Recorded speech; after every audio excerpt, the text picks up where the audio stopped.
Hi people, it's me, Anja. My pronouns are she and her, and welcome back to my channel for a new recently video because we're now back with regularly scheduled programming.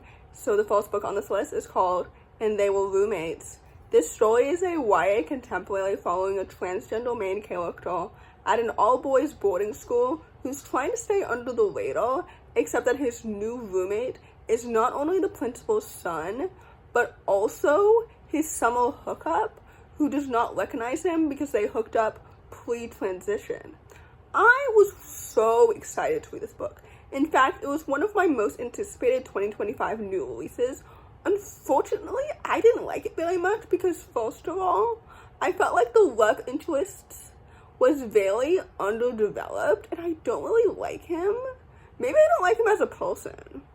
Maybe that's it. Anyway, I don't really ship the main romance. And I also thought that it was very interesting how the author avoided using any word to describe explicitly anyone's gender or sexuality. I'm not sure why exactly they did that, but basically what I'm trying to say is that the words like transgender or cisgender or queer or bisexual or gay or anything like that was not in the text explicitly. And I'm very curious as to why the author decided to make that choice. But anyway, the representation itself was good. It was just very heavily implied instead of being explicit. But whatever. The characters, the main character, I enjoyed him. I enjoyed his story and the plot and everything. It's just that overall, I rated the story 3 stars. And I prefer the author's debut. So take that as you will.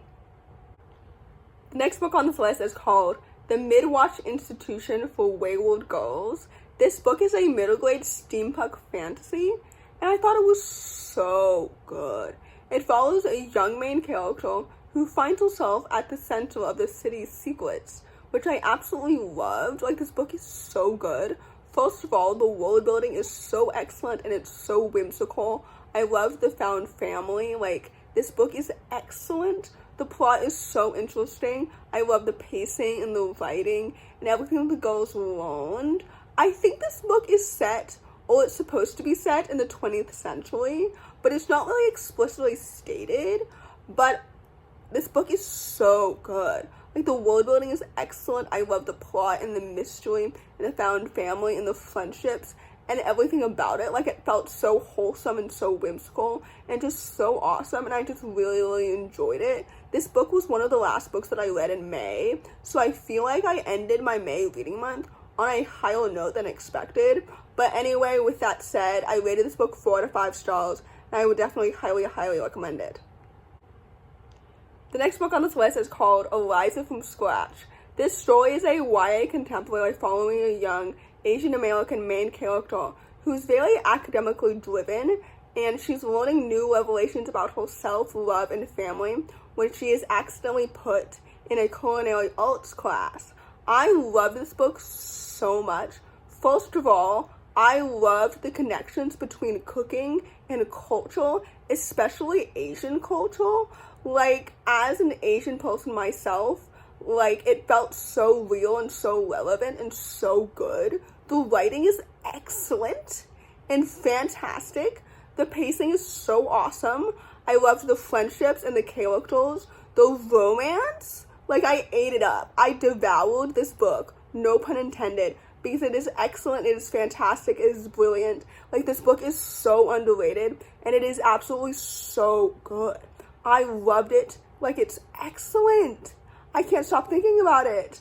Anyway, I rated this book 4 stars, and I thought it was so good, clearly, so I would definitely highly, highly recommend it.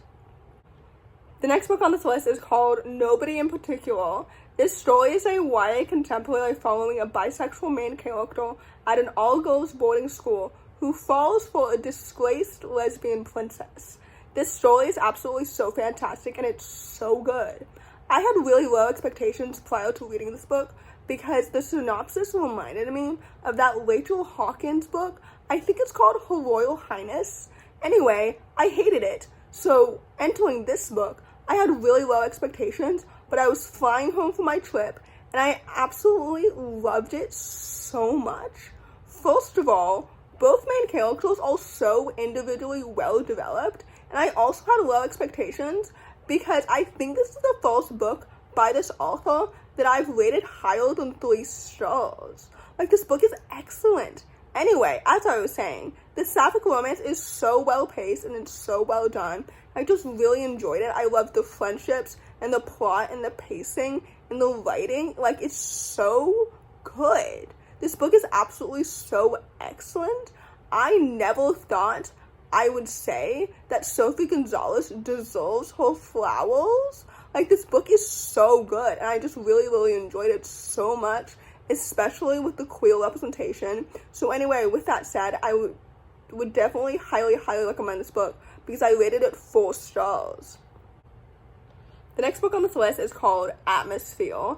This story is an adult historical fiction following a queer astronaut in the 1980s, and basically it's about like the early days of the space shuttle program when it came to women astronauts. And frankly, I didn't like this book as much as I was really hoping to.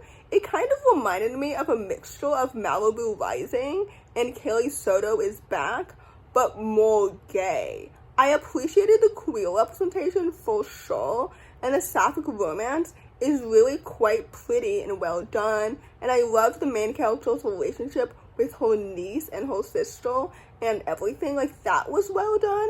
And the space shuttle elements definitely reminded me of the tennis elements from Kelly Soto is Back, if you know what I mean. And honestly, my biggest gripe with this book is that I wish that it was set in chronological order, because I think that the ending would have had more emotional impact if it hadn't been teased from the very, very beginning. Does that make any sense? I don't know if it does, but basically as I was learning more about the characters and like their dynamic with each other, in the back of my head, I was thinking about how I knew it was going to end before we got there, and I didn't like that. I don't know if that makes any sense at all, but basically I rated the story 3 stars, so take that as you will. The last book on this list, and certainly not the least, is called Never Thought I'd End Up Here. This story is a YA contemporary following a former model who is determined to get revenge on the boy who ruined her life. I really enjoyed this book, and I rated it 4 stars because, first of all, the writing is so good. I love the pacing, and I love the characters, and the romance, and the friendships, and everything. However, I will say the plot kind of disappeared in the middle. I don't know what happened there, but I was enjoying the writing and the romance and the characters, so I didn't really care, if I'm being honest. But I definitely understand if people might say that this book might be their least favorite of hers, just because it's the most lighthearted, and I think that the stakes in this book are definitely lower than they were in If You Can See the Sun, and This Time It's Real. You know what I mean? Like, those 2 books are definitely her strongest, in my opinion, and this book exists in the medium between those 2 books and Jessica Chen and the other one. I think it's called I Hope This Doesn't Find You. Anyway, basically, I really enjoyed this book, and I thought it was quite sweet, but also, like, I don't know, it's very lighthearted, it's very fun, which is definitely my cup of tea. Like, God forbid an Asian author write a story about a character, an Asian character, not experiencing, like, academic pressure or the model minority myth. You know what I mean? Like, Asian authors are allowed to write about whatever they want. Anyway, all that to say, I really, really enjoyed this book because it was a nice, sweet, lighthearted rom-com. And like I said before, I rated it 4 out of 5 stars. So with that said, I would definitely highly, highly recommend it. So in conclusion, June has been a very fruitful reading month, both in terms of quality and quantity, and also in terms of representation, if you know what I mean. Anyway, in conclusion, if you enjoy this video, please don't hesitate to give it a big thumbs up. Comment down below the soap emoji if you made it all the way to the end of the video. Thanks for watching. Subscribe to my channel if you're new, and I'll see you in my next video. Bye!